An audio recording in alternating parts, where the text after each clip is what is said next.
ఇప్పుడు ఆమె ముందరకు వచ్చిందే జస్టిస్ జరగాలని.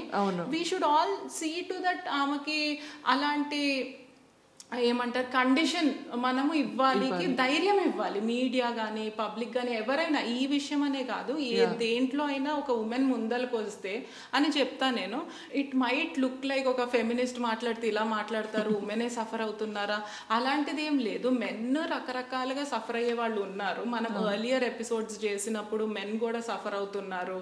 కొన్నిసార్లు వాళ్ళ మీద ఫాల్స్ ఎలిగేషన్స్, ఫాల్స్ కేసెస్, మెరిటల్వి కూడా వస్తున్నాయి. ఇదంతా డిస్కస్ చేసాము. బట్ ఉమెన్ ఏంటంటే ఇప్పుడిప్పుడే ఎక్కువ బయటకు వచ్చి 80s 90s నుంచే బయటకు వచ్చి జాబ్స్ చేయడం కానీ, వాళ్ళకు వాళ్ళు ఇండిపెండెంట్ గా నుంచోవడం కానీ, రకరకాల రంగాల్లోకి రావడం కానీ ఇవన్నీ జరుగుతుంది. సో ఇలాంటప్పుడు కండ్యూసివ్ ఎన్వైరన్మెంట్ మనం అందరం క్రియేట్ చేయాలి. అది ప్రెస్ అవ్వచ్చు, పోలీసులు, ఎవరెవరైతే ఉన్నారో అందరం as a society I feel we should stand for this.